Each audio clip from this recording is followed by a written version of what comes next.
He may be old, but he's still alive and kicking. Let's see what the ancient commander of the Blood Angels can offer us when he joins the fray.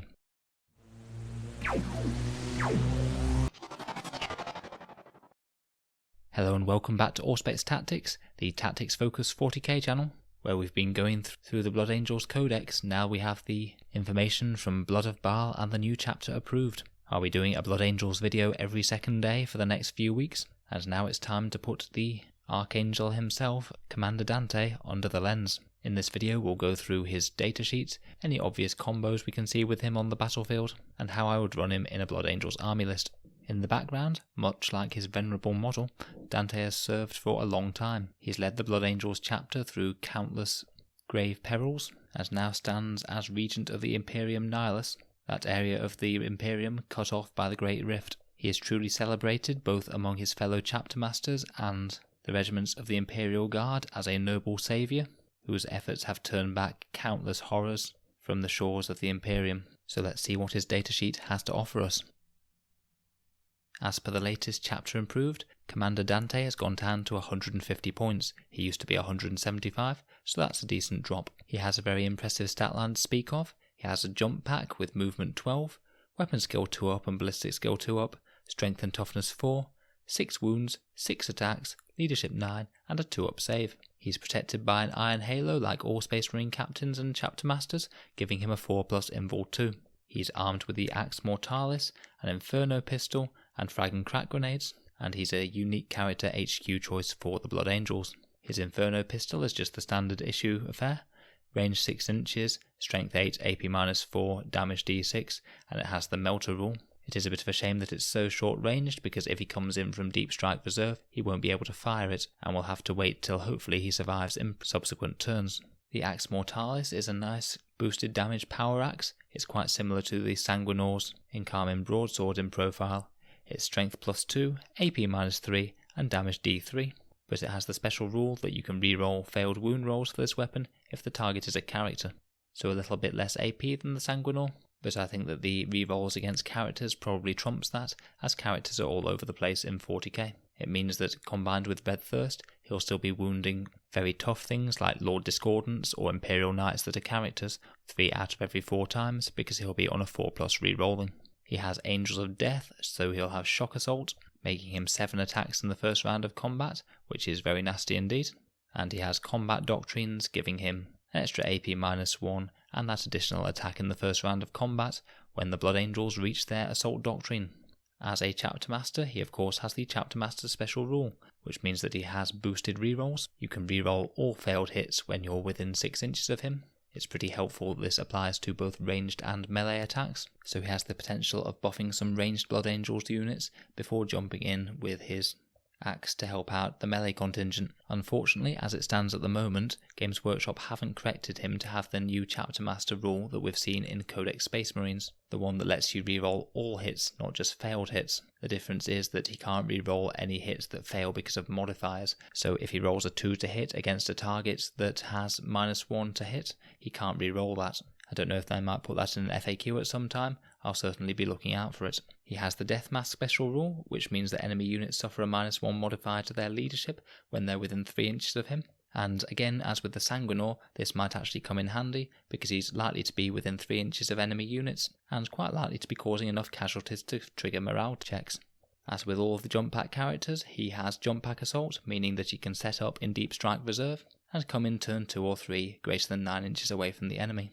So basically, overall, he is a decently fighty character that provides the very nice chapter reroll buff to his nearby allied Blood Angels, whether in ranged or assault. He's reasonably durable, and occasionally he might get to fire that Inferno pistol for an extra bonus anti-tank shot. Let's look at any buffs and synergies we can see with him at the moment then. His Warlord trait is a little bit underwhelming. It's the same as the Sanguinors, which is Heroic Bearing. It means that basically any units within 6 inches of him are immune to morale tests. Most of the time Space Marines don't care too much about morale tests because they're so high in leadership and have we shall know no fear.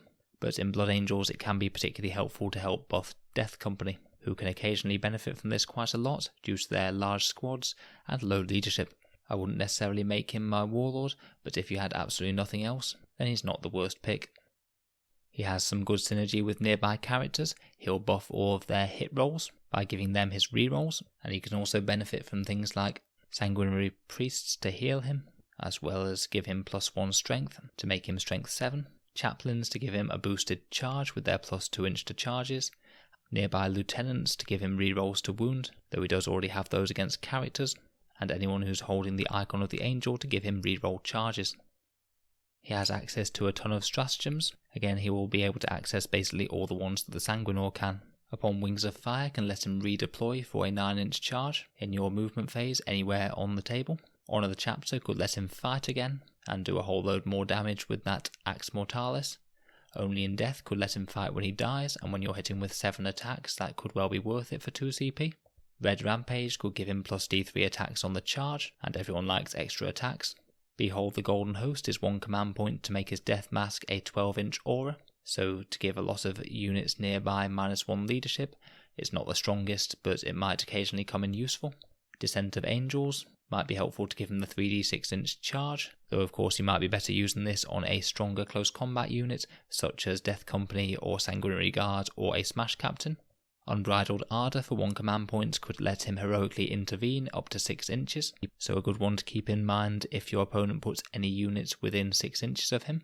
Visage of the Damned can make enemy units hit him on a -1 into close combat, which is quite a powerful defensive buff. And finally we can use Hero of the Chapter to give him a Warlord trait if you want that Fearless bubble, in addition to your actual Warlord, who maybe might be using Artisan of War.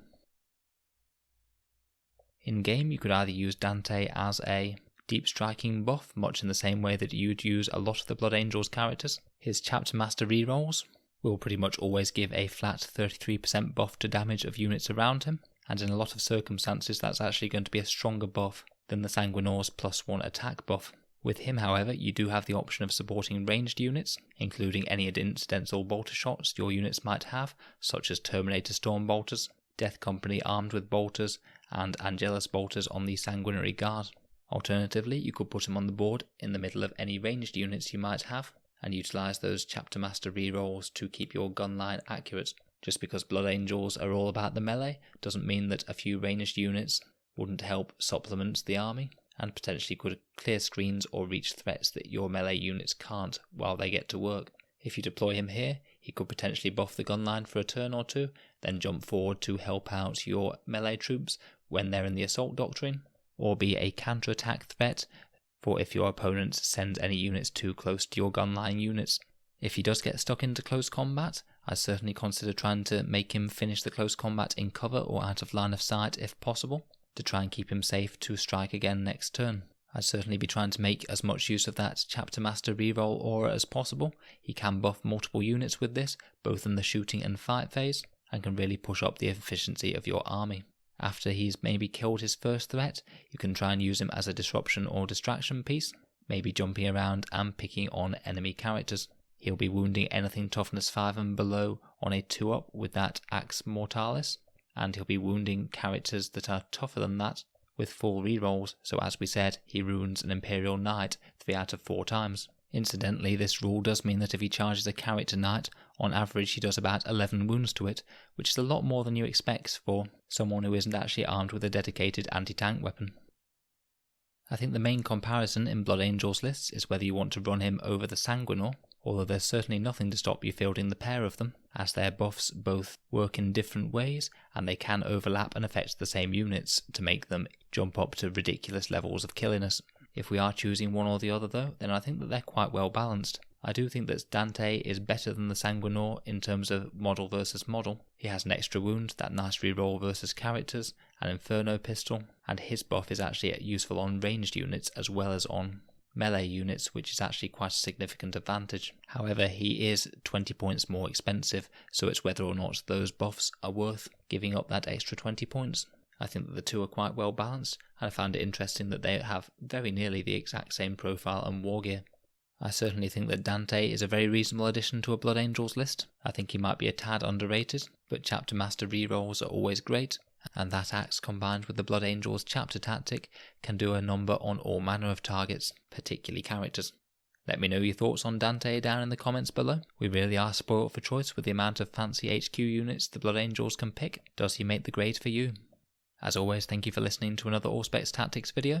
We'll be continuing our Blood Angels series every couple of days, and I'm looking forward to getting through the rest of the units. Feel free to subscribe if that interests you, and to support me on Patreon if you found my content helpful. Making these videos takes a lot of time, and I am incredibly grateful for any support.